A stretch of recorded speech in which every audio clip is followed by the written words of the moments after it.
girls were attacked, villagers catch a massive crocodile.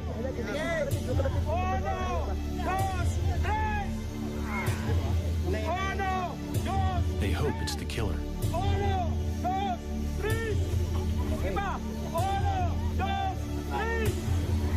All night long, they struggle to haul it back to the village. It's alive. It still wants to fight. It's clearly an exceptional animal. But the real question is, have they just caught the largest croc on record? And will that finally bring an end to 2 years of terror? The Agusan Marsh lies on the island of Mindanao in the southern Philippines. It's an almost pristine wetland the size of the city of Chicago. At the southern end lies Lake Mihaba. The enormous network of lakes, rivers, and marshland is an ideal habitat for crocodiles. People live here for the same reason as the crocs. The fishing is good. Some build their houses floating right on the water.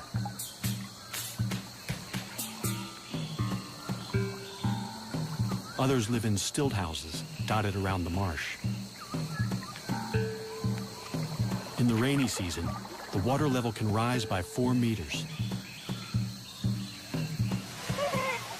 It seems idyllic, but something strange has happened. For 2 years, this water has brought misery and terror. A massive crocodile stalked the villagers. It ripped their precious water buffalo to shreds before their eyes. Attacked one fisherman and his son.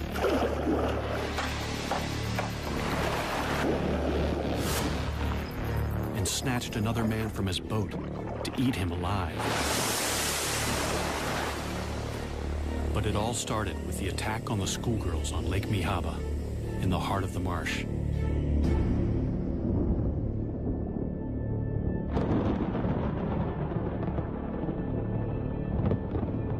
It's 6 o'clock, already nightfall. 11-year-old Marina Ruiz and her friend Echel Rodrigo are heading home from school.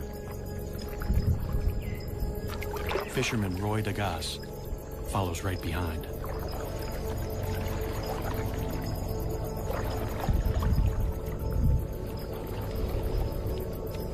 None of them knows that they're being watched by a crocodile about to start a killing spree.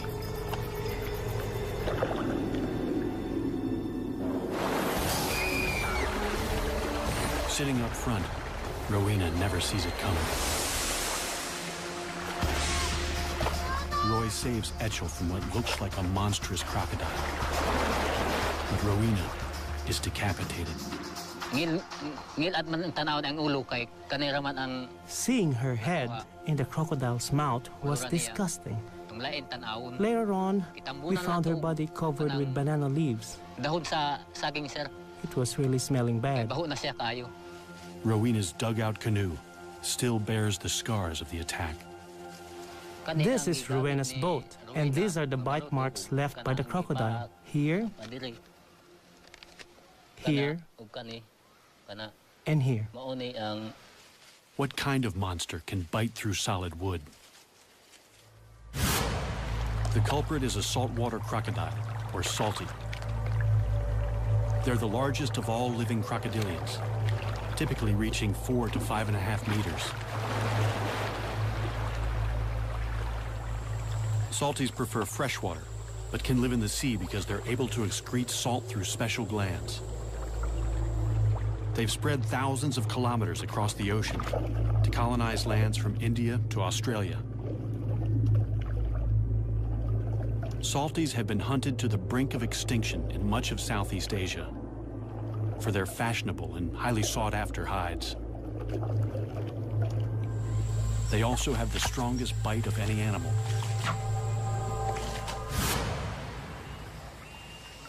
The Agusan Marsh is one of the last strongholds of salties in the Philippines.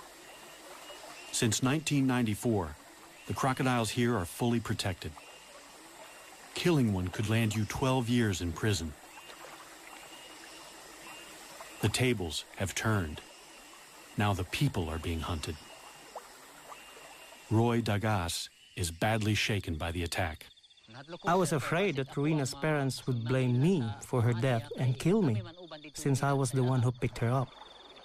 With a rogue crocodile in their midst, no one feels safe. But they have nowhere else to go. 70% of the people here make their living by fishing. We wouldn't get any work in town because my husband is a fisherman. So we have to stay here in the Agusan Marsh. We have no choice but to stay here. The people who live in the marsh are mostly an ethnic minority known as the Manobo. They live a mostly traditional lifestyle in one of the poorest areas of the Philippines, completely dependent on the marsh for their livelihood. After years of peaceful coexistence, people here suddenly live in fear of crocodiles. We stay inside most of the time because we are scared. We only go outside when Roy is around. We used to see them, but they didn't attack anybody. Attacking people, that's recent. Because the crocodiles are strictly protected, the villagers can't hunt the croc down until the government issues a permit. Meanwhile, children go to school, and the men still have to go out fishing to feed their families.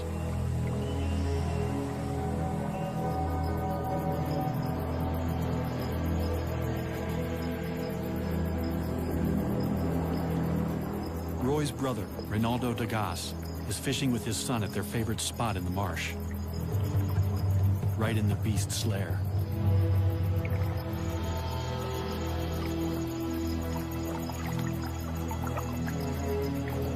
Fishing from the low-sided canoe, they're sitting ducks when the monster croc attacks. The pair fights back.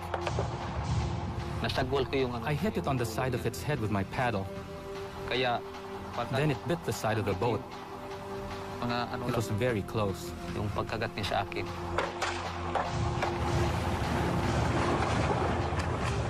bolt to the bank for safety. Reynaldo cheats death, one of the few who live to tell the tale.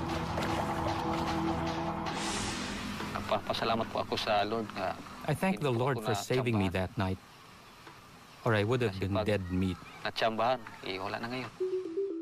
Just downriver from Lake Mihaba lies the village of San Marcos, population 1,075. The village has no electricity or running water. It's the main base for the Manobo, including people who live in floating houses and retreat here in the rainy season. Rudy Ayala is the chieftain of this area. Ang pinakadako nga hulga sa buaya. The biggest threat to crocodiles here is the growing number of people moving into the crocodiles' territory, competing with them for food and space. Competition for fish in the lake could be causing the big croc to seek out new food. In San Marcos, it's found a ready supply. The people throw their garbage, including animal carcasses, in the water. The crocodile has been spotted in the river that runs through the village. Rudy lays down the law. The advice is simple. Don't lure the crocodile into the village with easy meals. It seems to work. There are no further attacks near San Marcos. Instead, the crocodile sets off in a different direction. It's been spotted 5 kilometers south of Lake Mihaba, and it's about to kill again. Nueva Era is a remote village set back from the marsh. The small stream that flows through it is the sole source of water for 1,300 residents. A 15-meter wooden bridge is the only safe crossing, especially now that the Croc is in their creek. It's a long way from home, having swum through a network of rivers and creeks to reach the village from Lake Mihaba.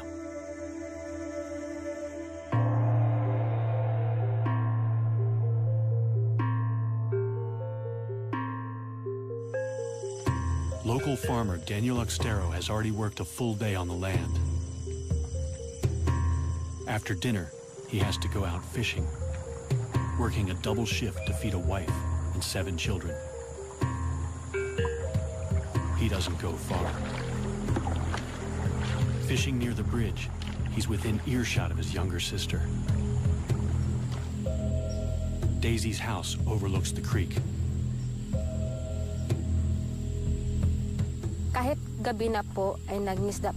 Even though it was dangerous to be on the creek at night, Daniel had to go fishing so he could buy rice the next day and feed his family.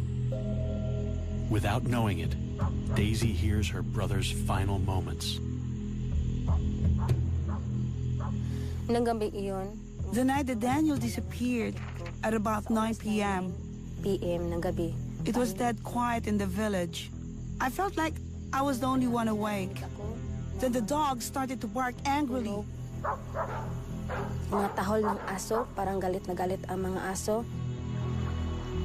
And then I heard splashes in the water, very loud splashes.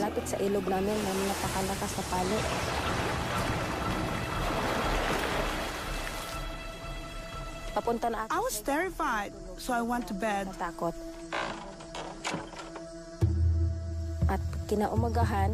The next morning, one of our relatives came to tell me that Daniel had gone missing. Despite repeated attempts to find his body, all that was ever found of Daniel was his boat and his hat. This picture is the only memory we have of Daniel, because just before he was killed, his house burned down and everything he owned was destroyed.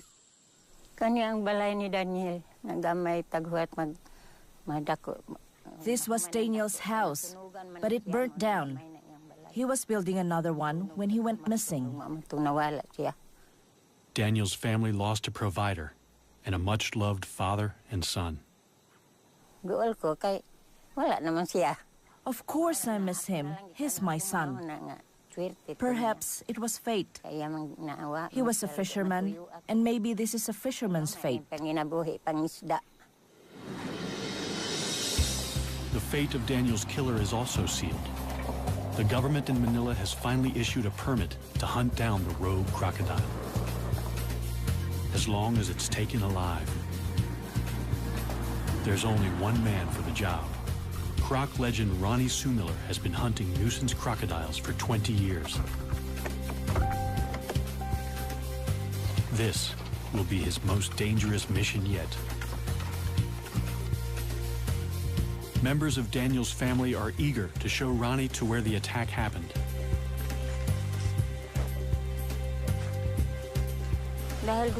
I really want them to catch that crocodile because I want to see if it ate my brother.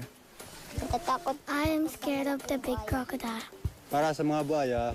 We're especially afraid for the children. There are lots of children here. The children don't swim here anymore, but they're in great danger anytime they come close to the creek. The water's edge is a favorite hunting ground for crocodiles. They're ambush predators. It's a strategy honed over millions of years. By lowering their heart rate to 2 beats per minute, they can stay submerged for an hour without breathing, waiting for prey to stray into the strike zone. The attack is sudden and fast. Death can be slow. Crocodile teeth are not for chewing. They're for holding the prey, while the croc uses brute strength to rip it to pieces. They spin to tear off chunks from large prey, the infamous death roll. Smaller prey is shaken to pieces. Ronnie's plan is to use the croc's own preferred hunting strategy to capture it.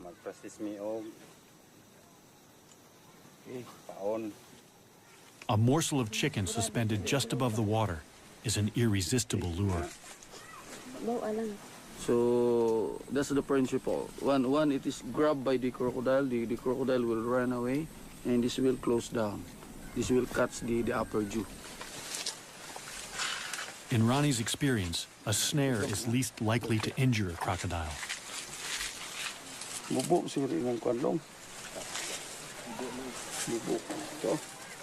This is a hard job because we have to make sure that we have to capture it alive. Ronnie posts a sentry in a nearby treehouse. Now, it's a waiting game.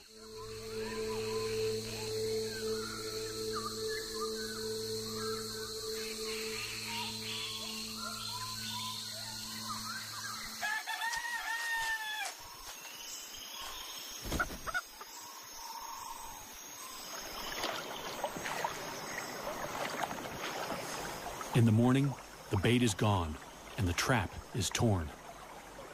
A crocodile has done the impossible, snapped the steel cable, and escaped. The cable snapped. I think we're dealing with a much bigger crocodile than we expected. Ronnie sets more traps.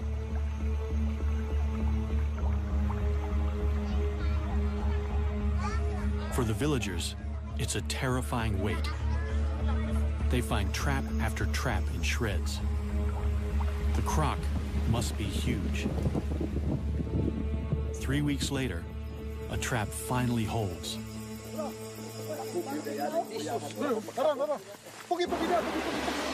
This time, they've got it.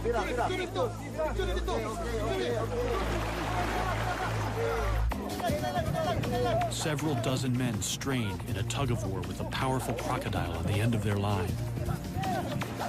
The beast is so heavy and so powerful that it takes several hours to haul it in. It's clearly no ordinary crocodile. But it's only when they finally land it that they realize exactly what they're up against. It's immense.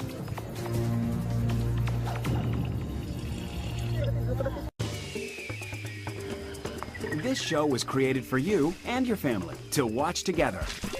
Welcome to Nat Geo Wild.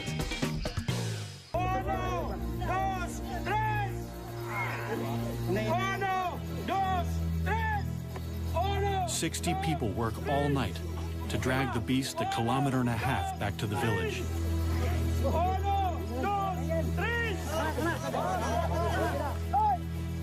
It's over a ton of muscle, power, and killer instinct.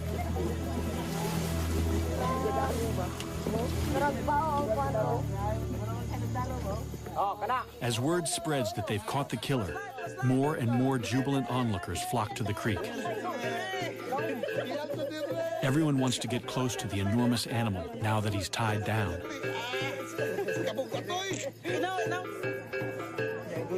There's plenty of fight left in the croc.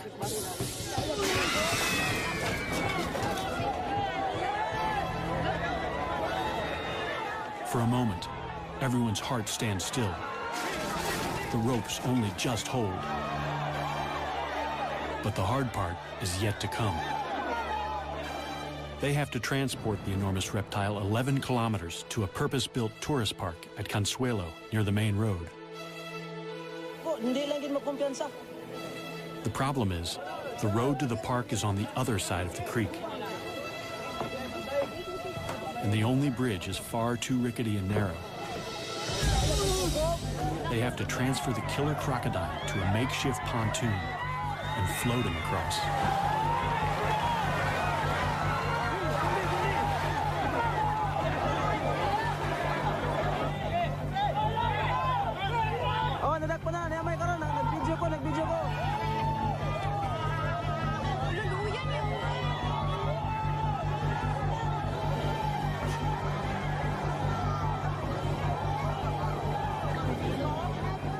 Finally, after they struggle for 24 hours, victory.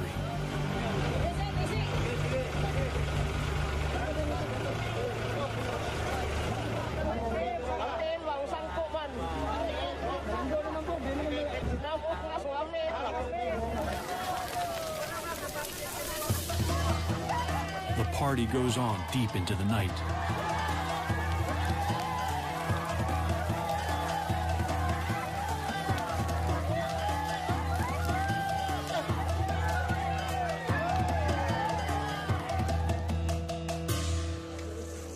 Morning finds the monster the star attraction at the Echo Park.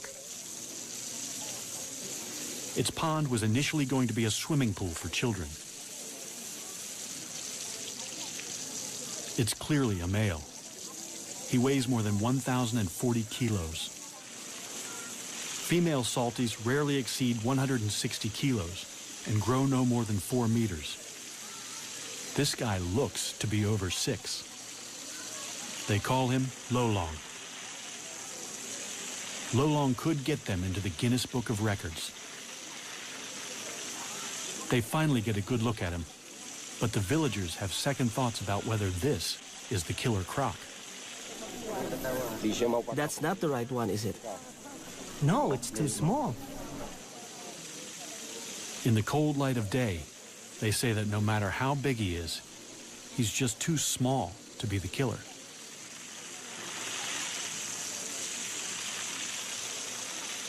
Roy Dagas, who was with Rowena when she died, is certain that this is not the croc he saw that night. It's too late to prove Lolong killed Rowena 2 years ago. But Daniel Oxtero has only been missing a few months. Could his remains still be inside Lolong's stomach? Crocodiles swallow large chunks of prey, bones and all, without chewing. They have the strongest stomach acid of any animal. Flesh will be dissolved in days, bones in a matter of weeks. But they can't digest anything made of keratin. So horns or human hair and fingernails can remain inside the croc for months. It's a long shot, but the people are desperate for answers. They can't slice him open. The next best thing is to pump his stomach. As soon as news of the capture breaks, Ronnie rushes back to the village to look for proof. He inserts a length of plastic tube down the croc's gullet. Then he pours bucket after bucket of water into him until the croc vomits violently.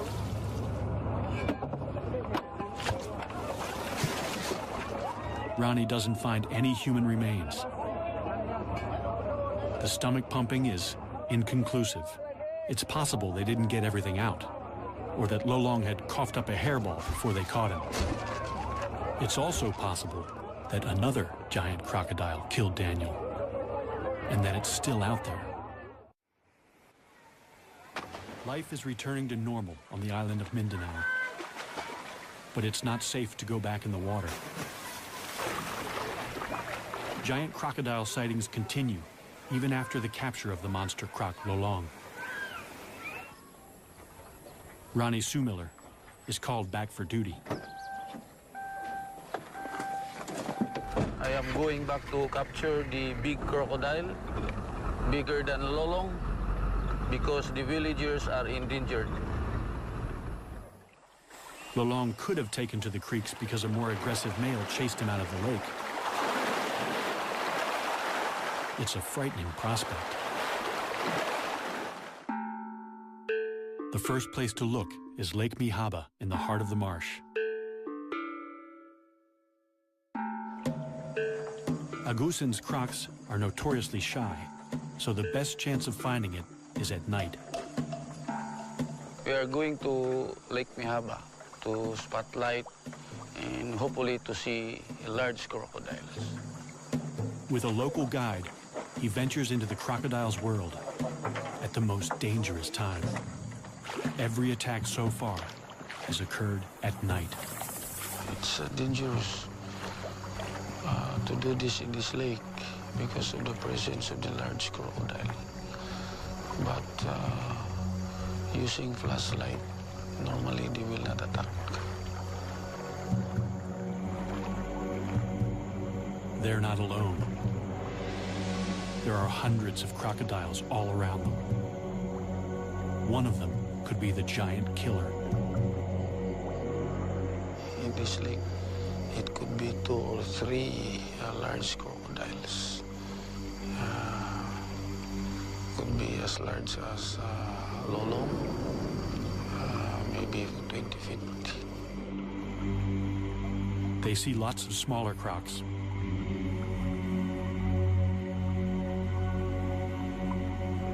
Ronnie spots a likely suspect. Or it could just be the light playing tricks. This is the area where Rowena was attacked by the crocodile.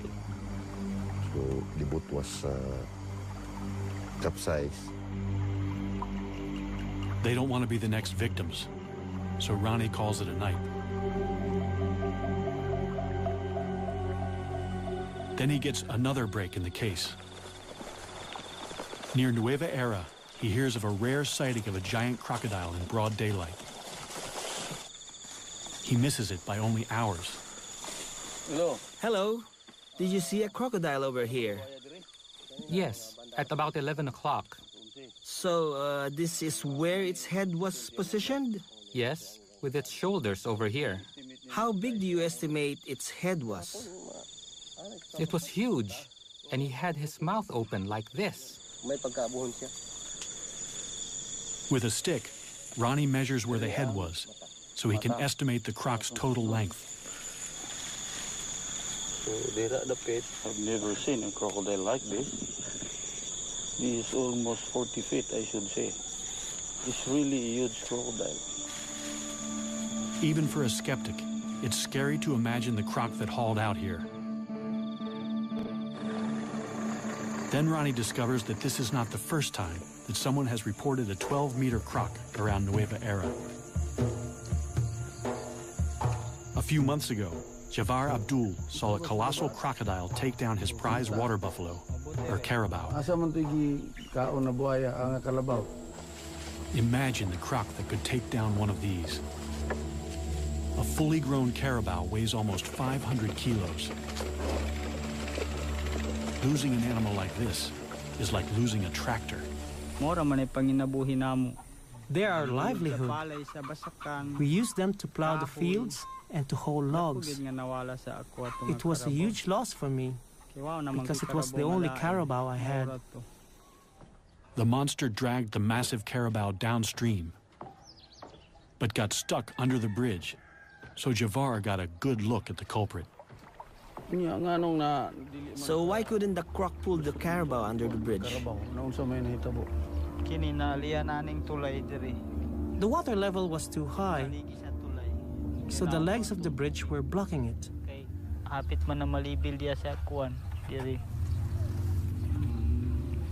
And how many crocodiles were there?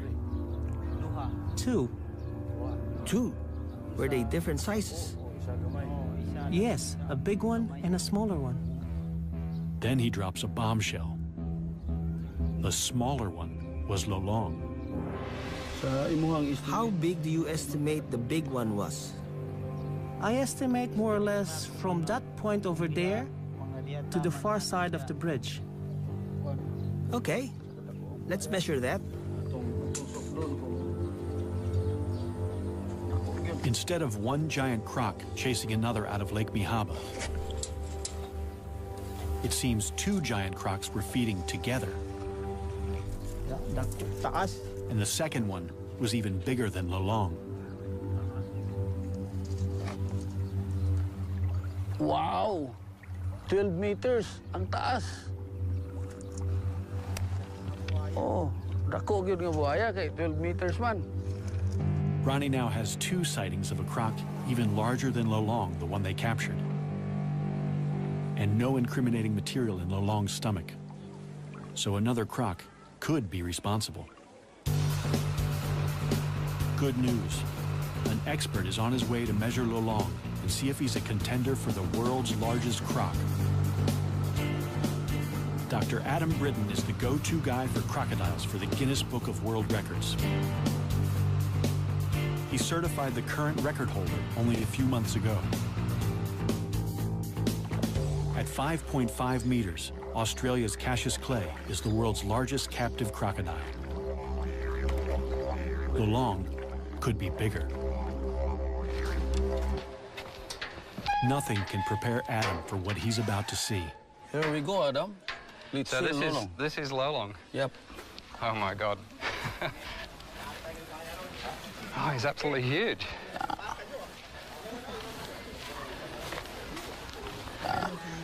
That's Lolong. It's incredible. Yeah. So really huge. I think he's the biggest crocodile I've ever seen. Yeah. To qualify for the Guinness record, Adam has to ensure Lolong lies perfectly flat and dead straight. So how do you measure a giant man-eater? It would be good to do it actually down the crocodile's back. Very carefully. I'm actually going to inject him with 2 different drugs. One is a muscle relaxant, and the other one is Valium. Hopefully, be quite happy while we're measuring him. While he's under, Lolong is in danger of overheating, so he must be constantly hosed down. Adam has never sedated a crocodile this big before, and he's not sure how long it will take. But it's a large crocodile, and it's going to take a long time. Relative to how long it normally takes, it's going to take a long time for this drug to actually take effect.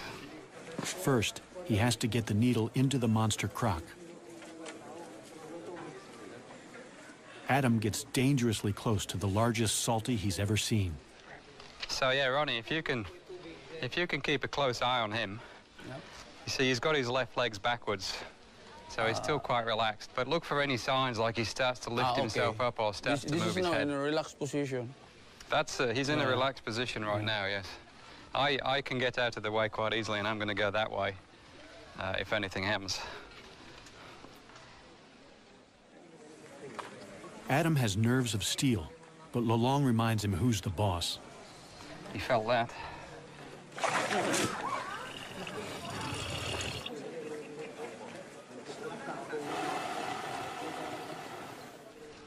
He's got some really powerful muscles that run down his tail, and this is intramuscular. So I'm just gonna go between the scales here. You see this skin is so soft. It'll just go straight in. If I were to try and get it through there, it's actually quite tough. Okay.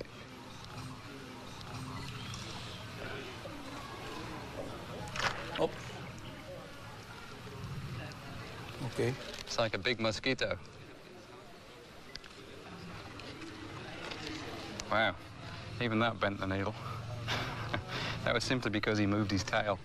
So the power of the muscles in the tail bent the needle while it was inside. 30 minutes later, Lolong is still showing no signs of feeling sleepy.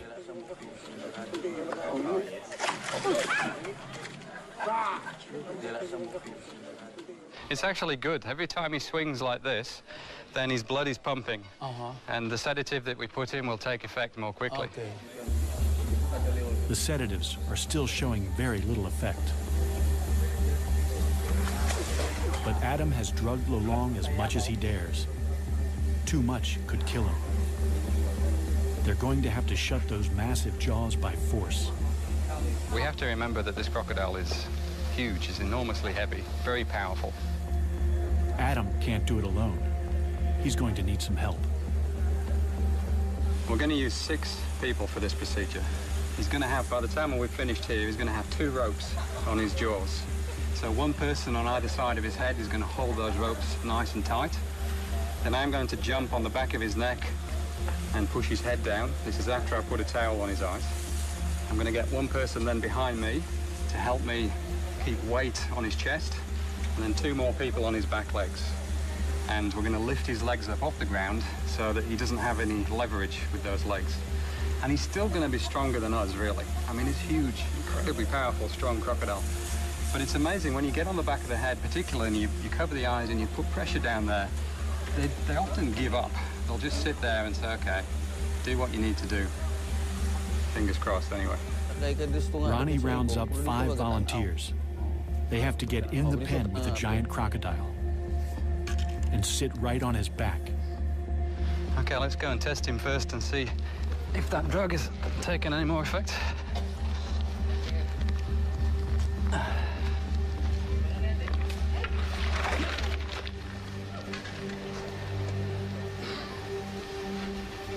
Yeah, just poke him, just touch him gently there. You see the way he tried to flick his head then?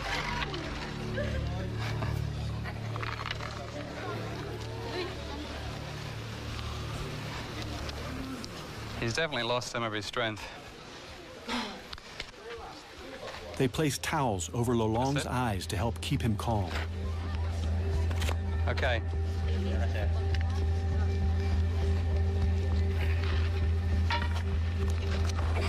Holy mackerel. Okay, quick, grab his legs. Now we need someone. Okay, everyone on, someone with the tape now to tape his jaws. Then it sticks to itself. One more, that's good. Okay, break him off. Scientists know very little about giant crocodiles. Also, I'll take one off. This is the first time anyone's been able to measure a living croc over 6 meters. Okay, is everyone good? Yep. Okay, good job. I mean, I'm so used to doing this, but everything's scaled up. It's amazing. It's like measuring a dinosaur. It's just, it's amazing. I'm not used to this. 84. 84, what was the name? 84, that's the interorbital. Okay. Adam takes this rare chance to make detailed measurements. 255, it's actually 496. What do you say? 450? Finally, yeah, okay, 450, the one exactly. everyone's waiting for. Now for the moment of truth. Dr. Adam Britton is going to measure snout to tip along the curve of Lolong's body. Yeah, that's good, yeah. Yep. All right, just make sure this goes straight down the middle again. This is the one that has to be. Yeah.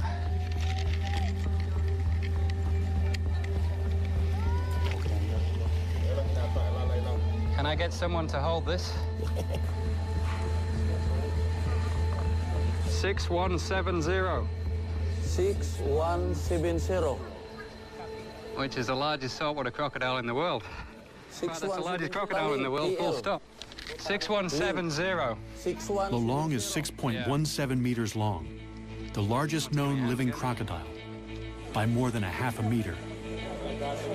Time for a photo opportunity as Adam declares a new Guinness World Record. The official size of Lolong is 6.17 meters.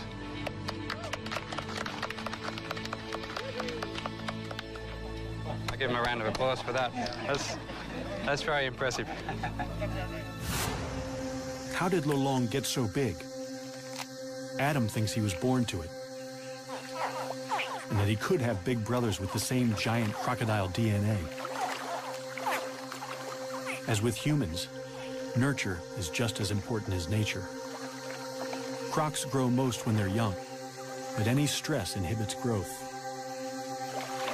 Only 1 or 2 siblings in a clutch reach their full potential. In his formative years, Lolong must have had plenty of food and few competitors. There were also far fewer people in the marsh to stress him out with their outboards and dynamite. Adam has what he's come for, but getting off again is almost as hard. Everyone from the back. We'll go backwards, all the way backwards, straight off. You last? Yes. And then I will come off and I will take the towel off. So what you need to do now is cut this tape, sorry. Everyone ready to go back? Go. Backwards. Keep going. Keep going. You too? Yeah. Okay, now you can... While Lolong is still a bit groggy, Adam can't resist the temptation to get his first really close look at the business end of a 6-meter croc. This is probably the most powerful set of jaws in the world, with teeth that'll make a meal of anything unfortunate enough to get too close. One thing that's interesting with these big crocs is the size and the shape of the head varies a lot. Lolong's is quite wide, so it's actually very interesting. He's got all these incredible gnarly ridges all the way down the front of his snout. But you look at his head and it's so flat and wide. Oh, and now he's opening his eyes to look at me. So, well, if he's looking at me, I'm going to move a little bit further out of range. So a saltwater crocodile has got the strongest bite of any animal, without question, and particularly Lolong. I mean, this will be, if we were to measure this bite, he would be the strongest that had ever been measured. It's quite amazing. But if you're going to have such an incredibly strong bite, then the jaws have got to be strong enough so that they don't splinter when you bite down on something like a turtle, for example. And the whole shape of the crocodile's head is really designed to give it that strength so that it's reinforced. So if he bit down on something, then it's not going to escape. Which reminds me, I better step back before I actually test this myself. Lolong is now officially the world's largest crocodile. His newfound fame is a massive boon to the community's tiny economy. In just the first few months, he brings in over $11,000 from tourists. There's a thriving cottage industry of Lolong-related goods. Their once mortal enemy has become a source of pride. However, there is still no proof that Lolong killed anyone. The attacks probably started because more and more people are moving into the crocodile's territory. And crocs are smart. Once they're onto an easy meal ticket, they'll keep coming back. There have been no more deaths since Lolong's capture. Still, the rumors of another giant croc won't go away. And after Adam and Ronnie go home, the people of the Agusan Marsh will still be living with thousands of crocs just meters from their houses. They've caught the world's largest crocodile, and they have a pen ready for his bigger brother. No matter what the experts say, the people believe that the real killer is still out there.